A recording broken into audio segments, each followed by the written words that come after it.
क्या आप जानते हैं कि महान योद्धा अर्जुन को एक अप्सरा ने श्राप दिया था कि वह 1 वर्ष तक किन्नर बनकर रहेंगे? आखिर ऐसा क्या हुआ था कि देवताओं के प्रिय अर्जुन को यह श्राप मिला?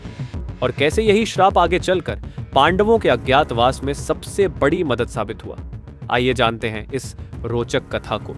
जुए में हार के बाद युधिष्ठिर अपने भाइयों और पत्नी द्रौपदी के साथ 12 वर्षों के वनवास और 1 वर्ष के अज्ञातवास के लिए वन चले गए। इसी दौरान युधिष्ठिर की सलाह पर अर्जुन भगवान पशुपति, जिन्हें भगवान शिव के नाम से भी जाना जाता है, से पशुपत अस्त्र प्राप्त करने के लिए हिमालय पहुंचे।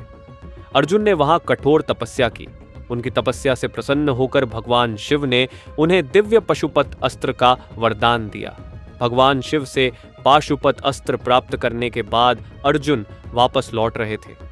तभी रास्ते में उन्हें इंद्रदेव के सारथी मातली अपने रथ के साथ प्रतीक्षा करते हुए दिखाई दिए।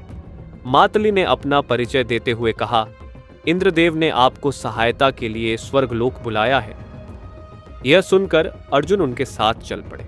स्वर्गलोक पहुंचते ही सभी देवताओं ने उनका भव्य स्वागत किया। अर्जुन की वीरता केवल पृथ्वी तक ही सीमित नहीं थी, बल्कि उसकी गूंज तीनों लोकों में फैल चुकी थी। इसी कारण इंद्रदेव ने उन्हें स्वर्गलोक में सहायता के लिए आमंत्रित किया था। इंद्रदेव ने अर्जुन को बताया कि स्वर्गलोक में निवातकवच नाम के राक्षस देवताओं को बहुत परेशान कर रहे थे। निवातकवच हिंदू पौराणिक कथाओं में आर्षिक कश्यप और माता दिति की संतान थे। उन राक्षसों को ब्रह्मा जी से यह वरदान मिला था कि देवता उनका वध नहीं कर सकते, इसलिए उन्हें केवल कोई मनुष्य ही पराजित कर सकता था। देवताओं ने उन्हीं राक्षसों का अंत करने के लिए अर्जुन को दिव्य अस्त्र शस्त्रों की शिक्षा दी। इन अस्त्रों की शक्ति से अर्जुन ने निवातकवच राक्षसों का वध कर दिया। राक्षसों के वध के बाद स्वर्गलोक में भव्य उत्सव मनाया गया।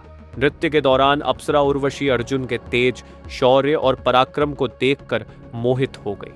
उन्होंने अर्जुन के सामने प्रेम का प्रस्ताव रखा, लेकिन अर्जुन ने उन्हें माता कहकर संबोधित कर दिया। यह सुनकर उर्वशी अत्यंत क्रोधित हो गई और उन्होंने अर्जुन को श्राप दे दिया कि वे 1 वर्ष तक किन्नर के रूप में धरती पर रहेंगे। बाद में इंद्रदेव ने उर्वशी को समझाया कि वे पांडवों के पूर्वज और कुरुवंश के राजा पुरुरवा की पत्नी रह चुकी हैं। इसी कारण अर्जुन ने उन्हें माता कहा था। यह जानकर उर्वशी का क्रोध शांत हुआ। तब उन्होंने अर्जुन से कहा कि वे इस श्राप का उपयोग भविष्य में अपनी आवश्यकता के अनुसार कर सकेंगे। इसी कारण अज्ञातवास के समय अर्जुन 1 वर्ष तक किन्नर बृहन्नला के रूप में राजा विराट के महल में रहे। वहां उन्होंने राजकुमारी उत्तरा को नृत्य सिखाया और इस प्रकार पांडवों का 1 वर्ष का अज्ञातवास सफलतापूर्वक पूरा हुआ।